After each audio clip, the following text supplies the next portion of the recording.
بسم اللہ الرحمن الرحیم نحمدہ و نصلی علی رسولہ الکریم اما بعد۔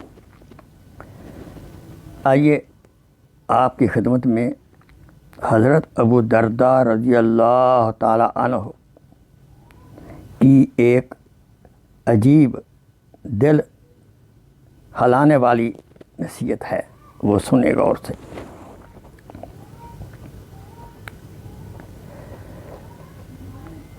جب مسلمانوں نے، اور یہ واقعہ ابن ابی حاتم میں لکھا ہے کہ جب مسلمانوں نے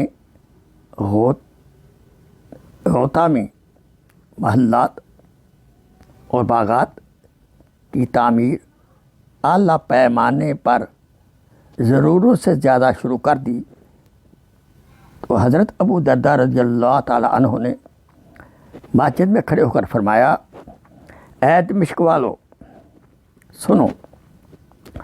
لوگ سب جمع ہو گئے تو آپ نے اللہ تعالیٰ کی حمد و ثنا کے بعد فرمایا کہ تمہیں شرم نہیں آتی، تم خیال نہیں کرتے کہ تم وہ جمع کرنا شروع کر دیا ہے جسے تم نہیں کھا سکتے، تم نے وہ مکانات بنانے شروع کر دیے جو تمہارے رہنے سہنے کے کام نہیں آئیں گے، تم نے وہ دور دراز کی آرزوئیں خواہشیں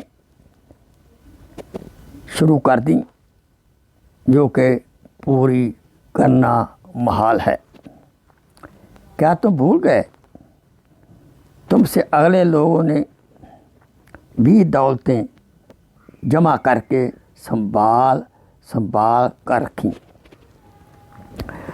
بڑے اونچے اونچے پختہ مضبوط محلات تعمیر کیے، بڑی بڑی آرزوئیں خواہشیں باندھی تھیں، لیکن نتیجہ یہ ہوا کہ وہ دھوکے میں رہ گئے، ان کی پونجی برباد ہو گئی، ان کے مکانات اور بستیاں اجڑ گئیں۔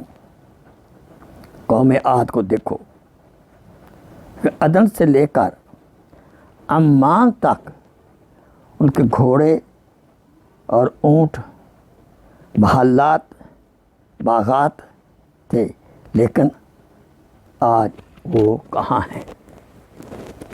اللہ تعالیٰ کی ذات سے کوئی دوسرا اقتدا ہے کہ ہمارے دل میں سے اگر محبت دنیا ہے اس کو نکالے، اس کے بجائے اپنے دین کی محبت، اپنی ذات کی محبت، اپنے حبیب کی محبت، والدین کی محبت اللہ تعالیٰ عطا فرمائے۔ وآخر دعوانا ان الحمدللہ رب العالمین۔